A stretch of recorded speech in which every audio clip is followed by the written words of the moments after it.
Hello, Sunny Yusuf here again. We're back. I'm gonna be making this video. I see we're back like there's more people, but I'm back. It's another Friday, and it's mostly Fridays I make this video. And today I'm gonna be talking about, but the title of today's talk is gonna be: Do you want to be right, or do you want to win? And what do I mean by that? Sometimes we're so focused on being right, proving to people that we're right, proving to the world that we are right. We're within our means that we forget the goal is to win. And sometimes for you to win, you need to be wrong in the sense that like you have to lose the battle to win the war. And this is something I personally struggled with for the vast majority of my life. I've only just learned how to let go of some of those things. What do I mean? I like to hold myself like to this standard that, I am pro-truth. And for the most part, that's how I live my life. And that's why I sleep very peacefully, because I don't put things in my mind. If something's bothering me, I'll tell you. I'll let you know. I'll try to address it right there. I want to be the tough guy. I want to be the guy that let's address it right here and here. Let's do it.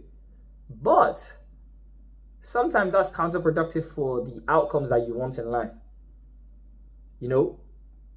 And I was speaking to my best friend of mine yesterday, and he was telling me about a family member of his, older family member. And this particular family member has that particular trait where they like to set things straight, like, hey man, you did this to me, that kind of thing, which is right. But because of that, it stops them from getting so many blessings, and we end up blocking our blessings. A better example would be like, you got to learn to play the long game. That's what I'm saying. While I think for an example, what I will tell you is that you need to learn to play the long game, to have delayed gratification. Let's say you have a job, and you have this job, and you have a boss that is a new manager that is being a little bit weird. Now you can address that little weirdness, but the question you need to ask is this thing stopping me from achieving my goals? If the answer is yes, then of course that needs to be addressed. The second question you need to ask yourself is, if I address this thing that is not stopping me from achieving my goals, does it help me get closer to my goal? If the answer is no, it does not, let it be. You don't have to square. Sometimes you just got to look the other way. And I've worked with people where sometimes back in days when I worked with people and someone's doing something wrong, and I want to be like, no, they're wrong. Why are you letting them get away with this? But it really had no bearing to my work on my own deliverable. Obviously within reasonable means. Because if it's affecting somebody else, you can speak up for the other person, or you can address that situation in a like one-to-one. But if it's not, it's not. And that's how you need to understand. Now, when I see people like that at work where they're doing things that maybe I'm not really, if it doesn't really bother me and let me stop me from reaching my goals, I pick my battles more carefully. I think it's just age and experience. I'm a little bit older now, I'm a bit more experienced, a little better looking. But I think that's the most important thing. And I think it's a trait that a lot of people are still not having. And a lot of times the reason why is because of deeper insecurity. When I looked at myself, I didn't want to come across as a wimp. I didn't want to come across as a wuss, as a pussy. I didn't want to come across as like a little, weak person. So yeah, I'm going to stand up for myself. I'm going to do that. But what? That's just your ego. That's just your ego. And if you are more confident in your ability, I know that, hey, this doesn't really help me get what I want to get, you would really not pay attention.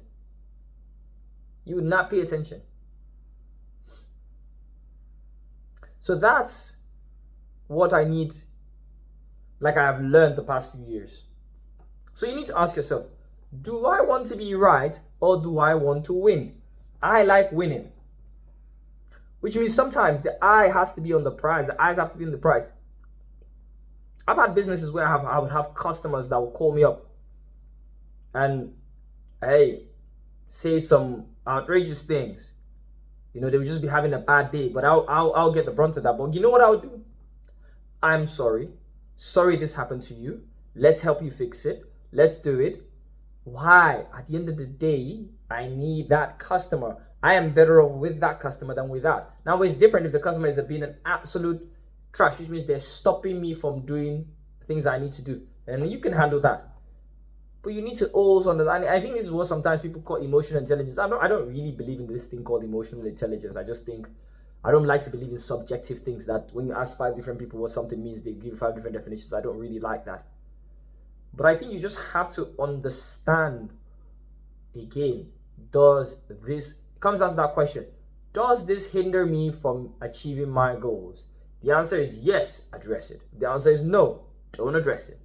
Then you ask the secondary question, does addressing this thing that doesn't stop me from achieving my goals, does it get me a step closer to my goal? For the most part, the answer is going to be no, and the answer is no. Take a step back, just put a note on it. So as human beings, you've really got to catch yourself doing that. You really, really got to catch it. I've definitely caught myself doing that because I think for those people that know me, I'm a very kind, generous, I try to be at least. But also on the other side, I'm a bit fiery. Not fiery in the sense of like I'm in your face, but I would challenge anything that doesn't make sense to me. I would challenge it. I would ask questions. I'll make sure if you're gonna convince me about something, you got to convince me about something. And sometimes that gets the better of me and I start to overly try to accept myself when it's really not needed. And that's something I've had to learn. I'm pretty assertive person. Pretty assertive when I speak, how I carry myself and everything. But there's a time and a place. You don't have to always be right. Sometimes just let it go.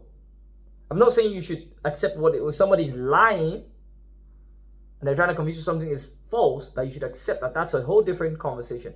What I just mean is, you ain't gotta be the person to point out that everybody else is wrong and you're right.